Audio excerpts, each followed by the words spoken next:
नमस्कार, मैं हूं आपके साथ में श्वेता गर्ग और आप देख रहे हैं 4 टीवी न्यूज। और वक्त हो चला है दिल्ली एनसीआर की खबरों का।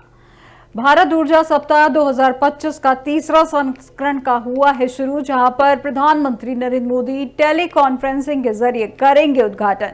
4 दिवसीय विशाल कार्यक्रम का पीएम करेंगे उद्घाटन, जहां ऊर्जा सुरक्षा, ट्रांजिशन, नवाचार विषयों पर बनेगा वैश्विक चर्चा का केंद्र।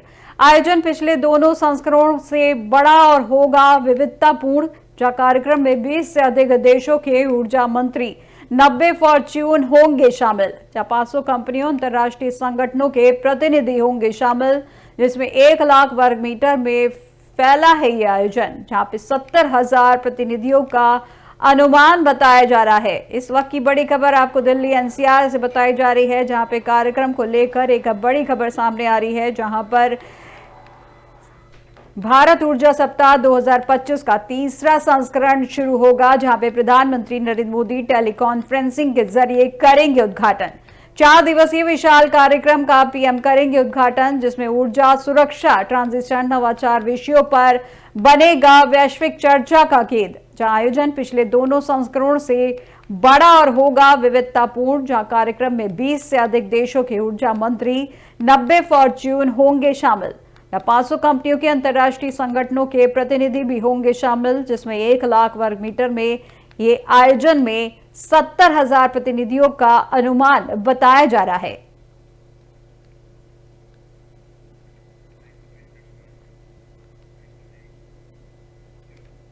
दिल्ली से जुड़ी एक और बड़ी खबर सामने आ रही है, जहां पंडित दीनदयाल उपाध्याय की पुण्यतिथि है आज, जहां पे भाजपा के राष्ट्रीय अध्यक्ष जेपी नड्डा पहुंचे हैं भाजपा मुख्यालय, जहां पंडित दीनदयाल उपाध्याय की पुण्यतिथि पर अर्पित की है श्रद्धांजलि। इस वक्त की बड़ी खबर आपको दिल्ली से बताई जा रही है, जहां पंडित दीनदयाल उपाध्याय की पुण्यतिथि है आज, जहां पर जेपी नड्डा ने पहुंचे हैं भाजपा मुख्यालय और उन्होंने पंडित दीनदयाल उपाध्याय की पुण्यतिथि पर श्रद्धांजलि अर्पित की है।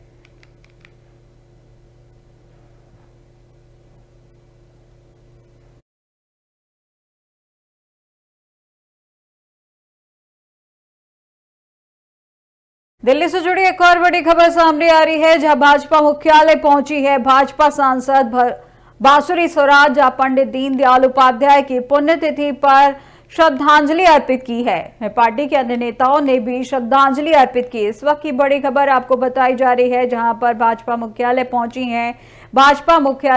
है भाजपा सांसद बांसुरी स्वराज, जहां उन्होंने पंडित दीनदयाल उपाध्याय की पुण्यतिथि पर श्रद्धांजलि अर्पित की है। वहीं पार्टी के अन्य नेताओं ने भी श्रद्धांजलि अर्पित की है।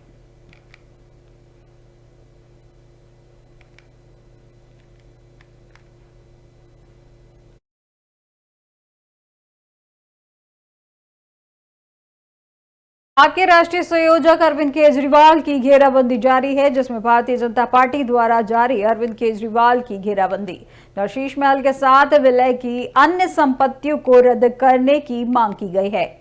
भारतीय जनता पार्टी द्वारा आम आदमी पार्टी के राष्ट्रीय संयोजक अरविंद केजरीवाल की घेराबंदी चुनाव के बाद भी जारी है। दरअसल भाजपा ने सोमवार को उपराज्यपाल को पत्र लिखकर अनुरोध किया है कि शीश महल के साथ विलय की गई है, जहां अन्य संपत्तियों को रद्द किया जाए। वहीं प्रदेश अध्यक्ष वीरेंद्र सचदेवा ने कहा कि शीश महल का विस्तार 4 सरकारी संपत्तियों को मिलाकर किया गया है। बता दें कि शीश महल का इस्तेमाल भाजपा ने हालिया विधानसभा चुनावों के दौरान भ्रष्टाचार के मुद्दों पर अरविंद केजरीवाल को घेरने के लिए एक राजनीतिक हथियार के रूप में किया गया है।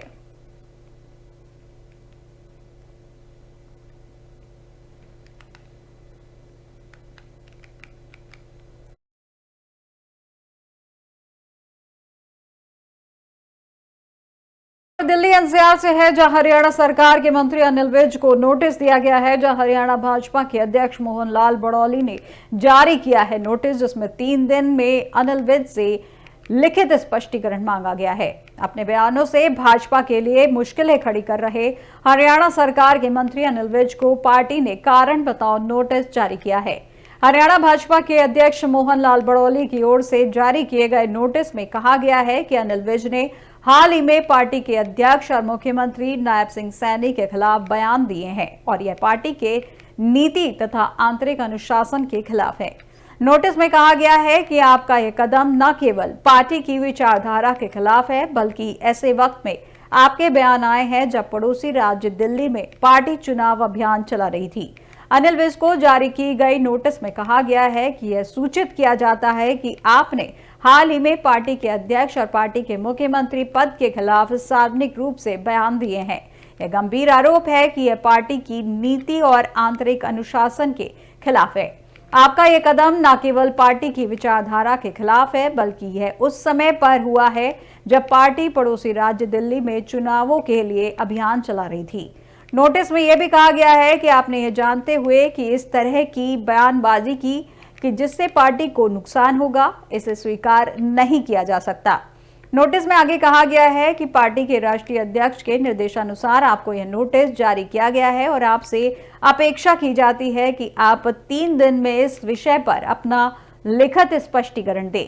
दरअसल अनिल विज ने हाल ही में मुख्यमंत्री नायब सिंह सैनी पर तंज कसा था। उन्होंने कहा था कि जब से नायब सिंह सैनी मुख्यमंत्री की कुर्सी पर विराजमान हुए हैं, तब से वहां लगातार उड़न खटोले पर उड़ रहे हैं। यह सिर्फ मेरी राय नहीं है, यह सभी विधायकों और मंत्रियों की भावना है। इसे लेकर कांग्रेस नेता और पूर्व मुख्यमंत्री भूपेंद्र सिंह हुड्डा ने भी अनिल विज पर तंज कसा था। उन्होंने इसे हरियाणा सरकार की 100 दिन की उपलब्धि करार दिया था।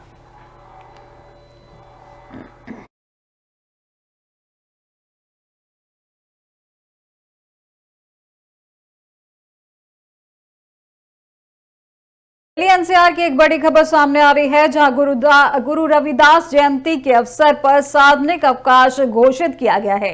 दिल्ली के उपराज्यपाल वीके सक्सेना ने छुट्टी का किया है ऐलान। जहां दिल्ली में 12 फरवरी को सार्वजनिक छुट्टी का किया गया है ऐलान। जानकारी को लेकर अधिसूचना की गई है जारी, जहां आदेश के तहत दिल्ली सरकार के सभी सरकारी दफ्तर रहेंगे बंद। स्वतंत्र निकाय और सार्वजनिक उपक्रमों के दफ्तरों में रहेगा अवकाश। इस वक्त की बड़ी खबर आपको दिल्ली से बताई जा रही है, जहां पर उन्होंने गुरु रविदास जयंती के अवसर पर सार्वजनिक अवकाश घोषित किया गया है। जहां दिल्ली के उपराज्यपाल वीके सक्सेना ने छुट्टी का किया है ऐलान। दिल्ली में 12 फरवरी को सार्वजनिक छुट्टी का किया गया है ऐलान। जहां जानकारी को लेकर अधिसूचना की गई है जारी। वही आदेश के तहत दिल्ली सरकार के सभी सरकारी दफ्तर रहेंगे बंद। स्वतंत्र निकाय और सार्वजनिक उपक्रमों के लिए दफ्तर में रहेगा अवकाश।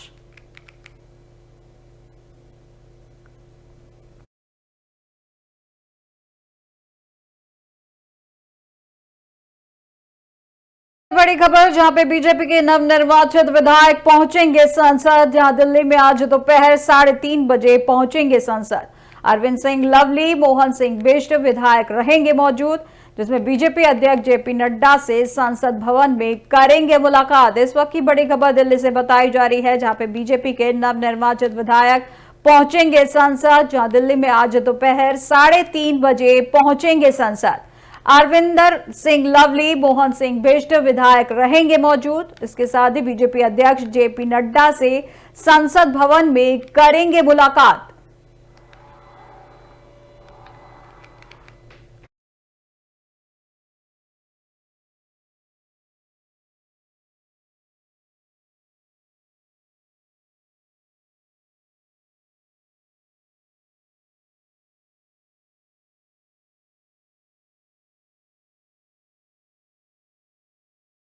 दिल्ली विधानसभा चुनाव से लेकर एक बड़ी खबर सामने आ रही है, जहां पे दिल्ली विधानसभा चुनाव से पंजाब की राजनीति गरमाई है। आपकी हार और बीजेपी की जीत के बाद गरमाई है पंजाब की राजनीति, जहां पंजाब कांग्रेस के नेताओं का दावा है कि राज्य में होगी बड़ी उथल पुथल। कांग्रेस के नेता विधानसभा में एलओपी प्रताप सिंह बाजवा ने किया है दावा। आपके 30 विधायक कांग्रेस के संपर्क में है। बाजवा के दावे के कितना है दम। वहीं पे केजरीवाल मंगलवार को विधायकों के साथ करेंगे बैठक। दिल्ली में आपकी हार पर कांग्रेस के नेता प्रताप सिंह बाजवा का हमला। बाजवा ने कहा कि भगवंत मान अब बनेंगे दूसरे एकनाथ शिंदे। जहां पंजाब की 117 सदस्यों वाली विधानसभा में आम आदमी पार्टी को 92 सीटों पर जीत। मोटे तौर पर आपके पास बहुमत के लिए जरूरी 59 सीटों से कहीं ज्यादा सीटें हैं। जहां चुनाव में आपके मौजूदा विधायकों की संख्या 93 रही है। इस वक्त की बड़ी खबर आपको बताई जा रही है, जहां दिल्ली विधानसभा चुनावों से बड़ी खबर बताई जा रही है, जिसको लेकर पंजाब की राजनीति गरमाई है। इसको लेकर लगातार बयानबाजी तेज है। वही भाजपा ने कहा था कि भगवंत मान अब बनेंगे दूसरे एकनाथ शिंदे। पंजाब की 117 सदस्यों वाली विधानसभा में आम आदमी पार्टी को 92 सीटों पर जीत मिली थी, जहां मोटे तौर पर आपके पास बहुमत के लिए जरूरी 59 सीटों से कहीं ज्यादा सीटें हैं। चुनाव में आपके मौजूदा विधायकों की संख्या 93 रही है।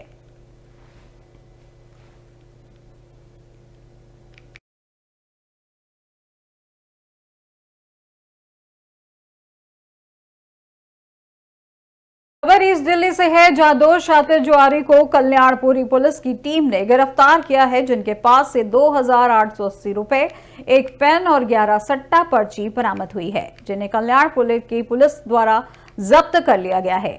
वहीं आपको बता दें कि जब पुलिस गश्त कर रही थी, तभी 23 नवंबर को त्रिलोकपुरी में एक गुप्त मुखबिर से त्रिलोकपुरी में जुए के बारे में जानकारी मिली थी। तभी मामले को संज्ञान में लेते हुए एसएचओ कल्याणपुरी को सूचित किया गया था, जहां मौके पर पुलिस पहुंच गई और उन्हें अरेस्ट कर लिया।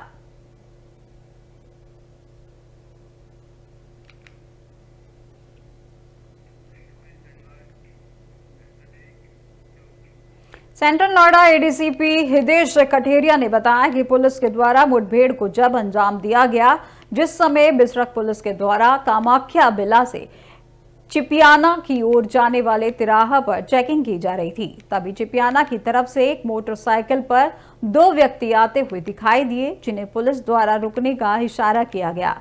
पुलिस को देख मोटरसाइकिल सवार व्यक्ति पीछे मुड़कर चिपियाना की ओर जाने वाले रास्ते की तरफ तेजी से भागने लगे। वहीं संदिग्ध होने पर बिसरख पुलिस द्वारा मोटरसाइकिल सवार व्यक्तियों का पीछा किया गया, तो मोटरसाइकिल सवार व्यक्तियों ने पुलिस टीम पर फायर कर दिया।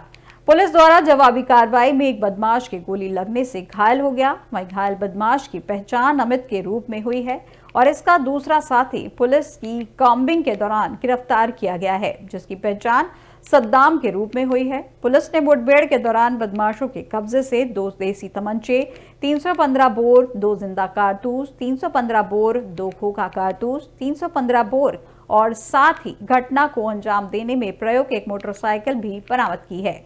पुलिस के द्वारा पूछताछ करने पर बदमाश द्वारा बताया गया कि ब्लू सफायर माल के पीछे से चोरी की गई थी, जहां हालांकि घायल बदमाश को पुलिस के द्वारा उपचार हेतु अस्पताल में भेजा गया है। ये शातिर किस्म के अपराधी हैं, जहां पुलिस अभी भी इनका आपराधिक इतिहास खंगालने में जुटी हुई है। आज दिनांक 10 फरवरी को थाना बिसरख पुलिस टीम के द्वारा चेकिंग की जा रही थी। चेकिंग के दौरान एक मोटरसाइकिल पर 2 संदिग्ध सवार आते हुए दिखाई दिए। पुलिस टीम द्वारा उनको रुकने का इशारा किया गया, परंतु वह नहीं रुके। जब पुलिस टीम द्वारा उनका पीछा किया गया, तो उन्होंने पुलिस टीम पर जान से मारने की नीयत से फायरिंग की। पुलिस टीम द्वारा आत्मरक्षा जवाबी फायरिंग की गई, जिससे एक बदमाश के पैर में गोली लगी। पूछताछ के दौरान उसने अपना नाम अमित बताया। उसका दूसरा साथी सद्दाम कॉम्बिंग के दौरान गिरफ्तार किया गया।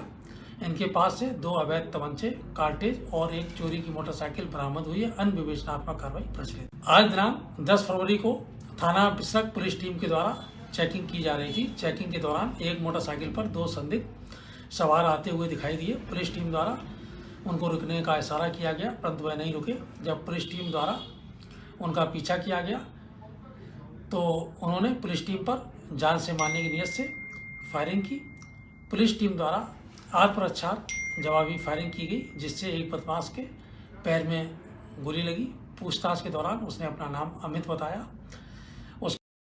अब खबर नोएडा से है, जहां नोएडा थाना सेक्टर 58 पुलिस और बदमाशों के बीच मुठभेड़ हुई है, जिसमें चेन स्नैचर और घरों में चोरी करने वाले बदमाशों से मुठभेड़ हुई है। मुठभेड़ में 2 बदमाश पुलिस की गोली लगने से घायल हुए हैं। हरजीत और अरुण नाम के बदमाश पुलिस मुठभेड़ में घायल हुए हैं। गिरफ्तार बदमाश को इलाज के लिए अस्पताल भेजा गया है। वहीं एक शोएब नाम के बदमाश को i20 कार और मोबाइल के साथ गिरफ्तार किया है। बदमाशों पर 2.5 दर्जन से अधिक मुकदमे पहले से ही दर्ज हैं। ये पूरी कार्रवाई थाना सेक्टर 58 पुलिस द्वारा की गई है।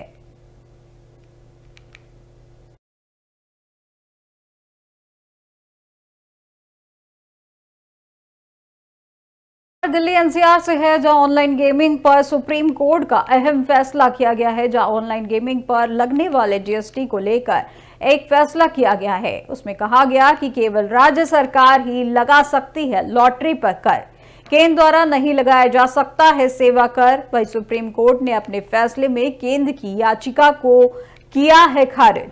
जस्टिस नागरत्ना की बेंच ने सिक्किम हाई कोर्ट के आदेश को रखा बरकरार, जहां पर जुआ की श्रेणी में आती है लॉटरी सट्टेबाजी। इस वक्त की बड़ी खबर आपको नोएडा एनसीआर से बताई जा रही है, जहां पर सुप्रीम कोर्ट ने एक फैसला लिया है, जहां पर ऑनलाइन गेमिंग में लगने वाले जीएसटी को लेकर एक बड़ा फैसला लिया है। जहां दिल्ली एनसीआर में ऑनलाइन गेमिंग पर सुप्रीम कोर्ट का अहम फैसला, जहां ऑनलाइन गेमिंग पर लगने वाले जीएसटी को लेकर किया गया है फैसला। उसमें कहा गया है कि केवल राज्य सरकार ही लगा सकती है लॉटरी पर सेवा कर, केंद्र द्वारा नहीं लगाया जा सकता है ये कर। जहां पर सुप्रीम कोर्ट ने अपने फैसले में केंद्र की याचिका को किया है खारिज। जस्टिस नागरत्ना की बेंच ने सिक्किम हाई कोर्ट के आदेश को रखा है बरकरार। वहीं जुआ की श्रेणी में आती है लॉटरी सट्टेबाजी।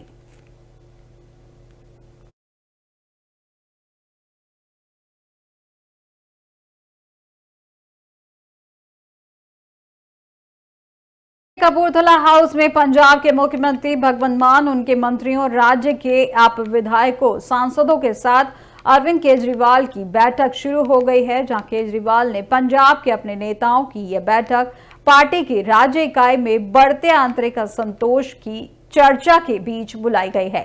वहीं पार्टी सूत्रों का कहना है कि यह बैठक दिल्ली विधानसभा चुनावों पर चर्चा करने और पंजाब के नेताओं की प्रतिक्रिया लेने के लिए बुलाई गई है, क्योंकि इन नेताओं ने राष्ट्रीय राजधानी में पार्टी उम्मीदवारों के लिए सक्रिय रूप से प्रचार किया था। पंजाब के सीएम भगवंत मान, उनकी कैबिनेट में मंत्री, सांसद, विधायक और आपकी राज्य इकाई के पदाधिकारियों सहित 200 से अधिक नेता चुनाव प्रचार के लिए हफ्तों दिल्ली में डेरा डाले हुए थे।